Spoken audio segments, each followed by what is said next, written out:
A lot of guys will say, yeah, I really need to start worrying more about my form. I think I'm going to start worrying more about my form next time. But then they just like don't change what they're doing at all. Be honest if it's you.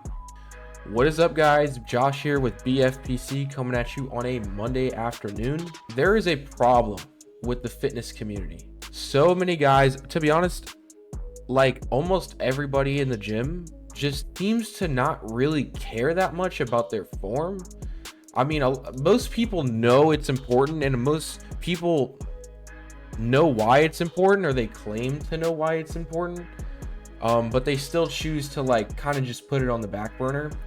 And in this video, I want to tell you why by not fixing your form today, you are significantly holding back your gains in the long term. So in this video, we're going to dive into a couple of things.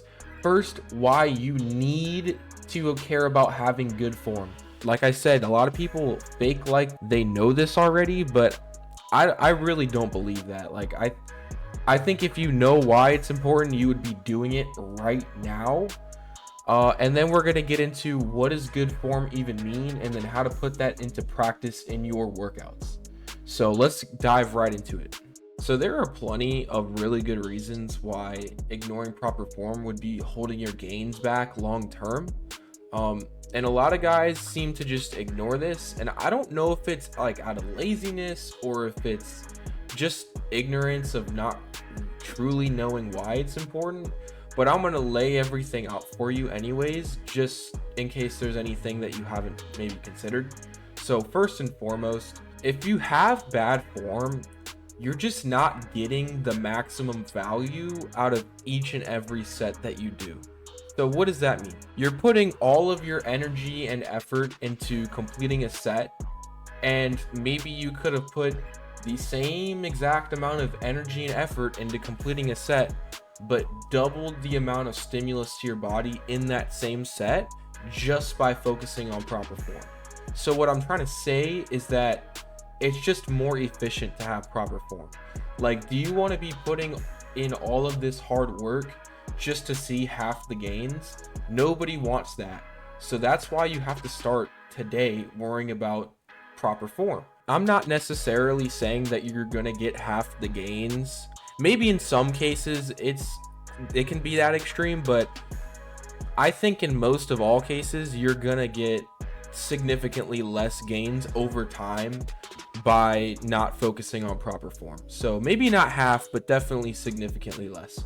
So let me give you guys a quick example. So let's say you have an exercise like the cable row, and you load up the weight, you're just pulling, you're just absolutely yanking that weight. You're not really doing a whole bunch of anything unless you're maybe deconditioned or a beginner. Just pulling that weight with the cable row is going to be a lot of brachialis, maybe some biceps, and maybe a tad bit of overall back stimulus. But for the majority of people, is it strenuous? Yes, but you're not really getting the most stimulus that you can. So let's change the form a little bit. So now on my eccentric, I take it slower. I round my back a little bit forward to get a little stretch in my lats. I keep my elbows tucked in tight, and I pull to my stomach with that cable row. And as I'm pulling, I straighten out my back. Now I feel that stretch and that squeeze in my lats. Now I'm getting significantly more back stimulus. The first example here, you're working hard, but you're not getting very much out of it.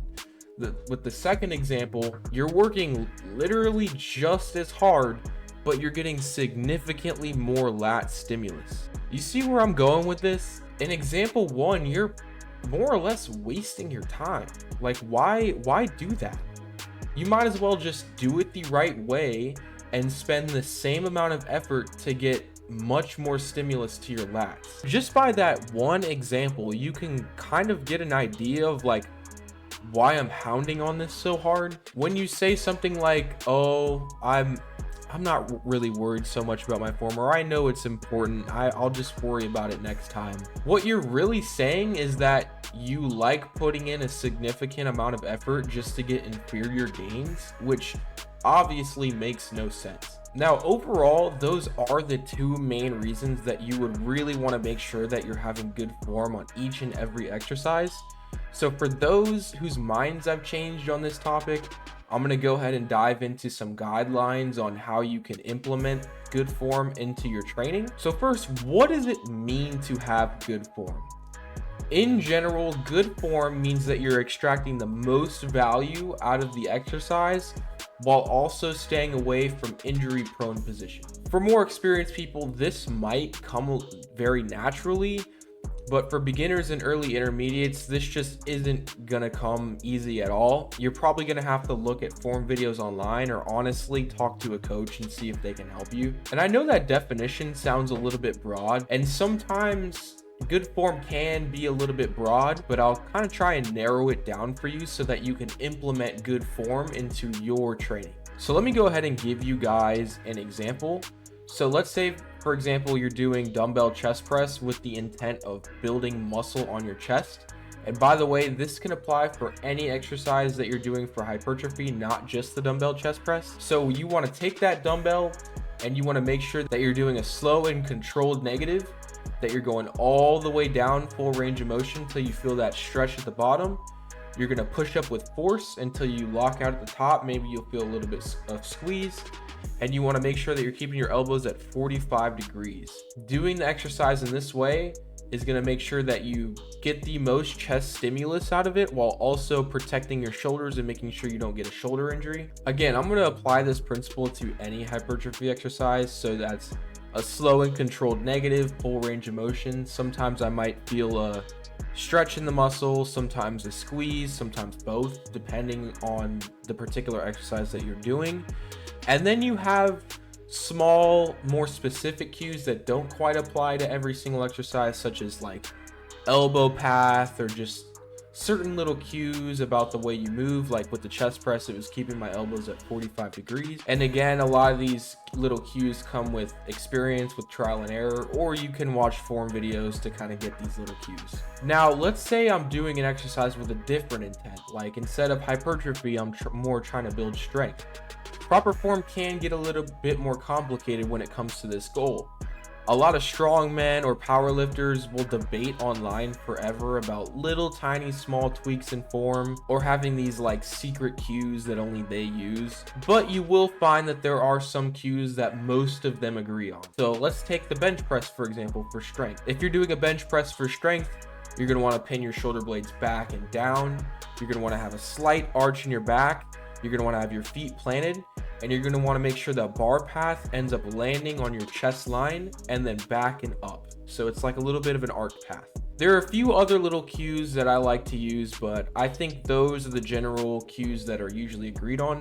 So that's the proper form to push the most weight. Now let's look at if you were trying to do a bench press for hypertrophy, because then depending on the goal of what you're trying to get out of the exercise, the form might change a little bit. So let's say now you're doing like more of a guillotine bench press with the goal of building more muscle on your chest. Now you're going to have maybe a slower negative. You're going to touch the bar higher to your chest. You're going to have your elbows a little bit more flared out and more of a pause at the bottom. Really trying to just feel my chest working, not as much push the most weight. Now you can kind of see how, depending on the goal of what you're trying to get out of the exercise, the form can definitely change quite a bit. Now let's look at the latter half of that definition, which is the injury prevention part. First of all, if the amount of weight that you're doing doesn't allow you to do proper form, you have not earned the right to move that weight. You need to go down in weight. Usually making sure that the negative of the movement is slow and controlled usually does a good enough job at preventing injury. However, some exercises definitely have some small tweaks that make them a little more safe. For example, if you're doing a preacher curl, if you lock all the way out at the bottom, a lot of people don't know this, you're actually putting your bicep tendon in a compromised position. So when you do a preacher curl, you want to leave just a little bit of elbow bend at the bottom, just shy of lockout. The same principle actually applies to leg curls as well. You don't usually want to lock your leg all the way out on a leg curl because it puts your hamstring in, honestly, pretty much the same kind of compromised position as on a preacher curl. For deadlifts and rows, if you like having a low back that doesn't hurt all the time, you need to make sure that you're bracing your core correctly and keeping your back straight. For chest press, you need to make sure that your shoulder blades are locked back and down to prevent shoulder injury. These are a few examples of some things you can do on specific exercises to help with injury prevention. You might not pick some of this stuff up at first. That's why I'd look into videos or like get tips from somebody a little more reputable. That's pretty much a complete overview of everything when it comes to having proper form. Basically, you should care about it if you care about having the best gains possible and don't want to get injured. And I dove into a little bit of specifics on how to put it into practice. Thanks for watching. If you found it helpful, you'll probably find some of my other videos helpful as well. You can try giving this one a watch. All right, guys, peace.